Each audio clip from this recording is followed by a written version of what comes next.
وَإِذْ قَالَ مُوسَىٰ لِقَوْمِهِ، اور جب موسیٰ علیہ السلام نے اپنی قوم سے کہا، اِنَّ اللَّهَ يَأْمُرُكُمْ أَن تَذْبَحُوا بَقَرَةً، کہ اللہ تمہیں ایک گائے ذبح کرنے کا حکم دیتا ہے۔ قَالُوا أَتَتَّخِذُنَا هُزُوًا، تو وہ موسیٰ سے کہنے لگے کیا تو ہم سے دل لگی کرتا ہے؟ قَالَ أَعُوذُ بِاللَّهِ أَنْ أَكُونَ مِنَ الْجَاهِلِينَ، موسیٰ نے جواب دیا میں اس بات سے اللہ کی پناہ چاہتا ہوں کہ جاہلوں کی سی باتیں کروں۔ بنی اسرائیل میں ایک مالدار شخص مارا گیا جسے اس کے بھتیجوں نے جنگل میں موقع پا کر قتل کیا اور رات کے اندھیرے میں کسی دوسرے شخص کے مکان کے سامنے پھینک دیا۔ اس کے قاتل کا کچھ پتہ نہیں چلتا تھا۔ اللہ تعالیٰ نے موسیٰ علیہ السلام کو وحی کی کہ اس قوم کو حکم دو کہ وہ ایک گائے ذبح کرے، پھر اس کے گوشت کا ایک ٹکڑا مقتول کی لاش پر مارے تو مقتول خود بول کر اپنے قاتل کا نام اور پتہ بتا دے گا۔ موسیٰ علیہ السلام نے جب اپنی قوم کو اللہ کا حکم سنایا تو وہ کہنے لگے کیا ہم سے دل لگی کرتا ہے؟ گائے کو ذبح کرنے کا حکم دراصل بنی اسرائیل کی دکھتی رگ پر ہاتھ رکھنے کے مترادف تھا۔ گوشالہ پرستی کے جراثیم اور گائے بیل سے محبت اور اسے دیوتا سمجھنے کا عقیدہ تا ہنوز ان میں موجود تھا، لہٰذا ایک تکلیف تو انہیں یہ ہوئی کہ جس چیز کو قابل پرستش سمجھتے تھے اللہ تعالیٰ نے اسی چیز کو ذبح کرنے کا حکم دیا۔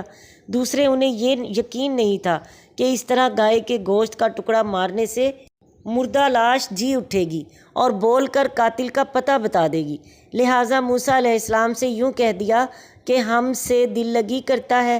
موسیٰ علیہ السلام نے جواب دیا کہ میں تو تمہیں اللہ کا حکم بتا رہا ہوں، دل لگی نہیں کر رہا، کیونکہ ایسی دل لگی کرنا جاہلوں کا کام ہے۔ اگر بنی اسرائیل ایک فرما بردار قوم ہوتے اور کوئی سی گائے بھی ذبح کر دیتے تو حکم کی تعمیل ہو جاتی، مگر کٹ حجتی اور ٹال مٹول حتیٰ کہ نافرمانی ان کی رگ رگ میں بھری ہوئی تھی۔ کہنے لگے اچھا ہمیں اپنے پروردگار سے پوچھ کر بتاؤ وہ گائے کیسی ہونی چاہیے؟ اللہ تعالیٰ کی طرف سے جواب آیا وہ گائے جوان ہونی چاہیے، بوڑھی یا کم عمر نہ ہو۔ پھر دوسری مرتبہ یہ سوال کیا کہ اللہ تعالیٰ سے پوچھ کر ہمیں بتاؤ کہ اس کا رنگ کیسا ہونا چاہیے؟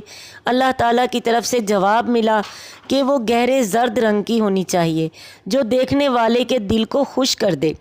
اب بھی حکم بجا لانے پر طبیعت آمادہ نہ ہوئی تو تیسری مرتبہ یہ سوال کر دیا کہ ایسی صفات کی گائیں تو ہمارے ہاں بہت سی ہیں، ہمیں پوچھ کر بتایا جائے کہ اس کی مزید صفات کیا ہوں تاکہ ہمیں کسی متعین گائے کا علم ہو جائے جس کی قربانی اللہ تعالیٰ کو منظور ہے۔ اللہ تعالیٰ کی طرف سے جواب آیا کہ وہ گائے ایسی ہونی چاہیے جس سے ابھی تک کھیتی باڑی کا کام لینا شروع ہی نہ کیا گیا ہو، یعنی نہ وہ ہل کے آگے جوتی گئی ہو اور نہ کنویں کے آگے، تندرست ہو اور صحیح سالم ہو، یہ نہ ہو کہ کسی بیماری یا کمزوری کی وجہ سے کام نہ لیا جا رہا ہو اور اس میں کوئی داغ بھی نہ ہو۔ عرض یہ کہ قوم جتنے سوال کرتی گئی پابندیاں بڑھتی ہی گئیں۔ ان ساری پابندیوں کے بعد بس اب ان کے ہاں صرف ایک ہی گائے رہ گئی جو تقریباً سنہری رنگ کی، بے داغ اور جوان تھی، اور ایسی گائے ہوتی تھی جسے پوجا پاٹ کے لیے انتخاب کیا جاتا تھا۔ اب ایک تو انہیں اپنے معبود کشی کو ذہنی کوفت تھی، دوسرے یہ کہ جس شخص کی یہ گائے تھی وہ ایک نیک بخت آدمی تھا جو اپنی ماں کی بہت خدمت کرتا تھا۔ جب اسے اس کی اہمیت معلوم ہوئی تو اس نے منہ بھر کر اس گائے کے دام مانگے۔ اس کی قیمت یہ ٹھہری کہ گائے کو ذبح کرنے کے بعد اس کی کھال میں جتنا سونا آئے وہ اس کی قیمت ہوگی۔ چنانچہ ان لوگوں کو وہ قیمت ادا کرنی پڑی۔ اتنے سوال جواب کے بعد انکار یا مزید کٹ حجتی کرنا بھی محال تھا۔ اس کے بعد بالآخر انہیں اس گائے کو ذبح کرنا ہی پڑا، حالانکہ اگر وہ اللہ تعالیٰ کے پہلے حکم پر ہی گائے ذبح کرنے کو آمادہ ہو جاتے تو وہ کوئی بھی گائے ذبح کر سکتے تھے۔